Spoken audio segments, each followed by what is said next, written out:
সারা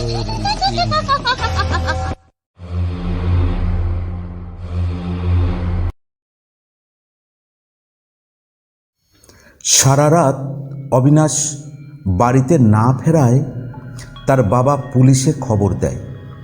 ওর মোবাইলের last location trace করে সীতেশের পুরানো ভাঙাচোরা বাড়িতে উপস্থিত হয় তারা। সেখানে তারা দেখতে পায় মেঝেতে পড়ে আছে অবিনাশের গলা কাটা রক্তহীন ছিবড়ে যাওয়া দেহটা। পুলিশ মাথা নিচু করে জানায়, বিগত কয়েক বছর ধরে এই সময় এই বাড়িতে একজনের রক্তহীন দেহ খুঁজে পাওয়া যায়। এই বাড়িটা সীতেশ নামে এক ড্রাইভারের ছিল, যে কয়েক বছর আগে গাড়ি অ্যাক্সিডেন্টে মারা গেছে। আর তবে থেকেই এই বাড়িটা ফাঁকা পড়ে আছে। কিন্তু কিভাবে এখানে এই সময়টাইতেই মৃতদেহ আসে, কেউ তা আজও বুঝতে পারে না।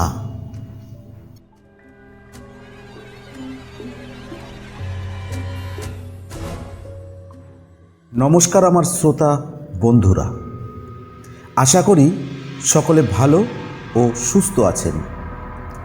স্টোরি ইন 003 চ্যানেলে আজ শুনবেন ভয়ানক এক ভূতের গল্প শোনার পর যদি আপনাদের ভালো লাগে তবে সাবস্ক্রাইব করুন আমাদের ইউটিউব চ্যানেল স্টোরি ইন 003, আর গল্পটি লাইক, কমেন্ট ও বন্ধুদের মধ্যে শেয়ার করে আমাদের পাশে থাকুন। আজকের গল্পের সূত্রধর আমি আপনাদের প্রকাশ, অন্যান্য চরিত্রে বিশু, পূর্ণ সহযোগিতায় পপি, পোস্টার ডিজাইন করেছেন তিতলি। শুরু করছি লেখক শুভঙ্কর ভট্টাচার্যের কলমে ভয়ঙ্কর ভূতের গল্প ভয়ানক সেই রাত।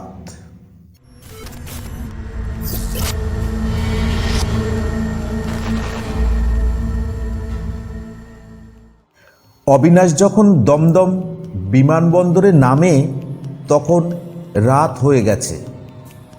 বেশ অনেক দিন পরে বাবা মা আর ভাইয়ের সাথে দেখা হবে ভেবেই মনটা খুশিতে নেচে ওঠে। দিল্লিতে একটি বহুজাতিক সংস্থাতে চাকরি পেয়ে প্রায় বছরখানেক আগে যাওয়ার পর কলকাতাতে একবারও আসতে পারেনি, কারণ অফিসে ছুটি পায়নি। এমনকি দুর্গাপূজাতেও আসেনি বলে মা বাবা সকলের মন খারাপ হয়েছিল। অবশেষে কালী পুজোতে ছুটি পাওয়ায় দিন তিনেকের জন্য কলকাতাতে আসে ও। কালী পুজোর আগের দিন বিকালের ফ্লাইটে কলকাতাতে আসে। মা বাবাকে আগেই সব জানিয়ে দেওয়াতে তারা খুব খুশি মনে অবিনাশের বাড়িতে আসার অপেক্ষা করতে থাকে। এয়ারপোর্ট থেকে বেরিয়েই অবিনাশ বাবাকে ফোন করে জানালো ট্যাক্সি ধরে ঘন্টা তিনেকের মধ্যেই সে বাড়ি আসছে। এয়ারপোর্টের বাইরে বেরিয়ে অবিনাশ দেখে ট্যাক্সির লাইনে বেশ ভালো ভিড়। আসলে কালী পুজো ভাইফোঁটার সময়, তাই সবাই যে যার বাড়িতে ফিরছে। এদিক ওদিক তাকাতেই স্ট্যান্ড থেকে দূরে একটা ফাঁকা ট্যাক্সি দাঁড়িয়ে থাকতে দেখে অবিনাশ ভাবে হয়তো কোনো যাত্রীর জন্য অপেক্ষা করছে। কাছে এগিয়ে ও জিজ্ঞেস করল, দাদা, আপনার ট্যাক্সি কি কেউ বুক করেছে? পিছন দিকে মুখ করে থাকা লোকটি অবিনাশের দিকে তাকাতেই অবিনাশ আটকে ওঠে, কারণ লোকটার চোখের মনি দেখা যাচ্ছে না। লোকটার শরীরে মাংস বলতে কিছু নেই, তার গায়ের জামা কাপড়ও অনেক পুরানো। লোকটি ভাঙা ভাঙা স্বরে বলল, অপেক্ষা করছি কে আজকে আমার গাড়িতে উঠবে। অনেক সময় ধরেই দাঁড়িয়ে আছি, কিন্তু কেউ আমার পুরনো গাড়িতে উঠছে না। অবিনাশ একবার ভাবল, লোকটার হাবভাব সুবিধার নয়, গাড়িটাও মনে হচ্ছে অনেক পুরানো। আর তখনই অবিনাশের চোখ পড়ল গাড়ির লাইনে। ওই লাইনে দাঁড়িয়ে বাড়িতে ফিরতে অনেক রাত হবে। বাবা মা আর ভাইকে দেখার জন্য অপেক্ষা না করতে পেরে বাড়ির ঠিকানা জানিয়ে ওই গাড়িতেই উঠে পড়ল সে। গাড়িতে যাবে শুনে লোকটার মুখে একটা বাঁকা হাসি ফুটে উঠল, যেটা অবিনাশ খেয়াল করল না। লোকটি যেন অনেকটা অপেক্ষা করার পর কিছু একটা পেয়েছে।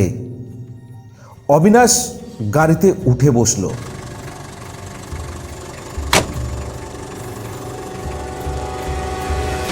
এক দু কথাতে অবিনাশ জানল লোকটার নাম সীতেশ।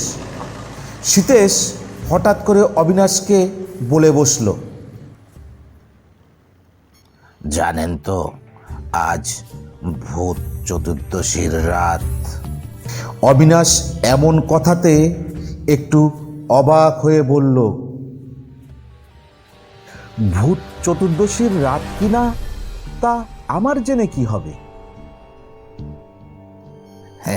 আজকে রাতে ইহলোক আর পরলোকের দরজা খুলে যায় এবং ওই দুনিয়ার আত্মারা এই দুনিয়াতে আসার সুযোগ পায়। তাদের কোনো আশা আকাঙ্ক্ষা অপূর্ণ থাকলে তা পূরণ করার চেষ্টা করে।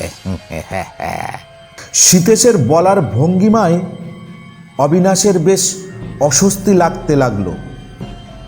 নিজেকে একটু শক্ত করে সীতেশকে সে বলল, ওসব মানুষের মন গড়া কাহিনী।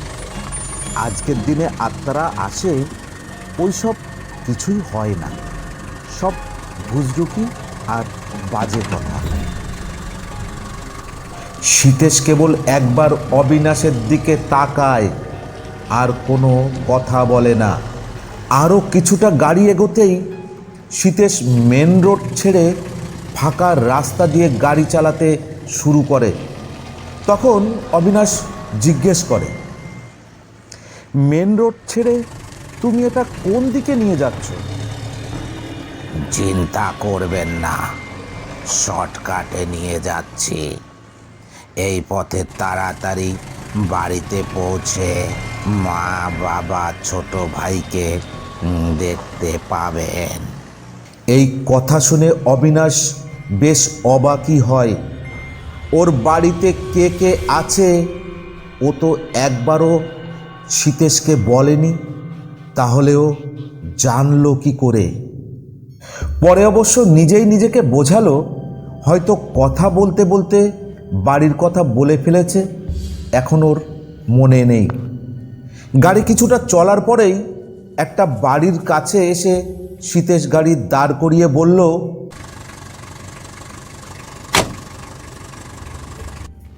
বাবু, আপনি একটু গাড়িতে বসুন, আমি বাড়ি থেকে আসছি।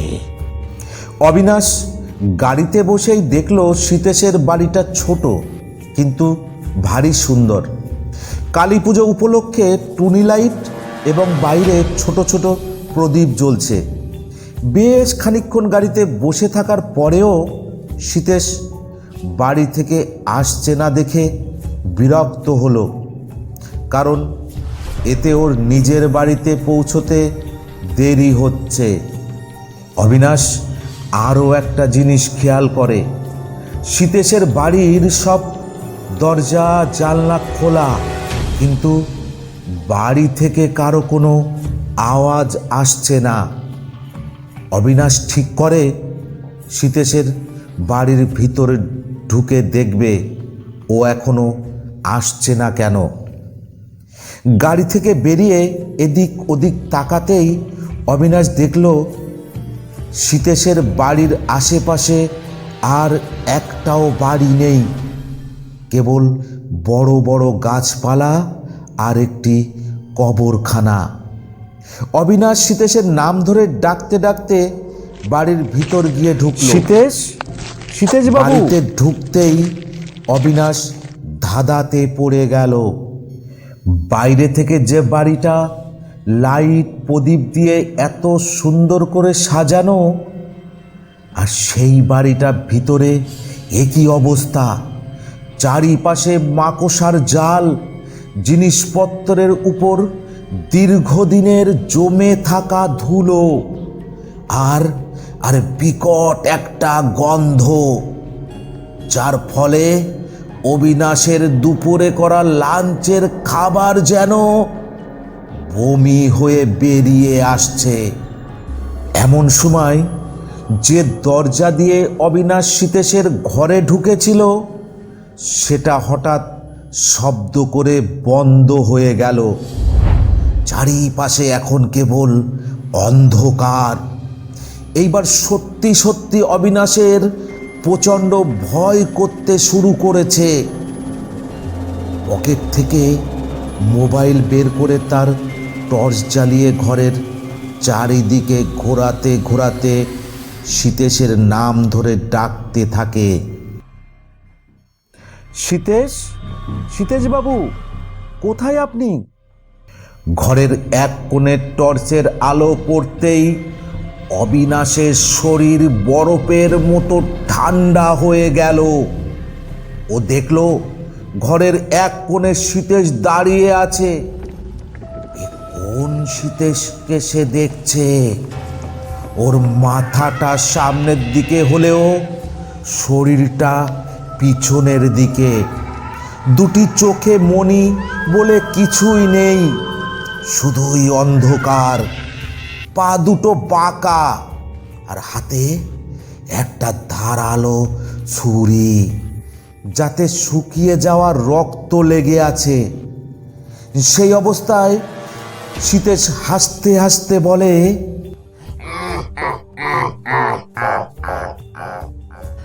বলেছিলাম যে ভূত চতুর্দশীর রাতে আত্মারা পৃথিবীতে ফিরে আসে, যেমন আমি প্রতি বছর এই দিনে ফিরে আসি।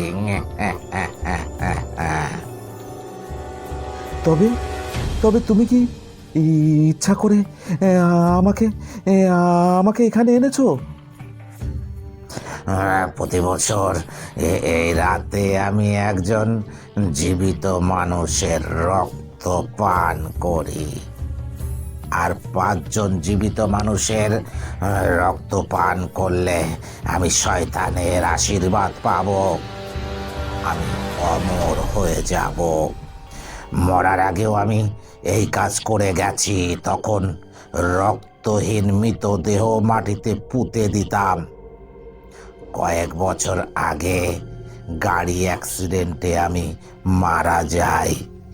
মরার পরেও আমি প্রতি বছর এই ভূত চতুর্দশীর রাতে পৃথিবীতে ফিরে আসি। আর আর তোর মতো কাউকে আমার এই বাড়িতে নিয়ে এসে তার গলা কেটে রক্ত পান করে। অবিনাশের এখন মাথা ঘুরছে। ভয়ে তার শরীর পাথরের মতো জমে গেছে। তবুও সে অতি কষ্টের দরজা দিয়ে পালানোর শেষ চেষ্টা করে, কিন্তু সে দেখে সীতেশরূপী ওই অশরীরী ধারালো ছুরি নিয়ে দরজা আগলে দাঁড়িয়ে আছে। তার চোখ দুটো আগুনের বলয়ের মতো জ্বলছে। তারপর সেই ছুরি দিয়ে অবিনাশের কণ্ঠনালীটা কেটে সেখানে মুখ লাগিয়ে পরম তৃপ্তিতে চুক চুক শব্দ করে রক্ত পান করতে থাকে সে। সারা ঘর জুড়ে তখন অবিনাশের হালকা গোঙানির শব্দ আর সীতেশের পৈশাচিক হাসি ও চুপ চুপ শব্দে সারা ঘর ময় ময় করছে।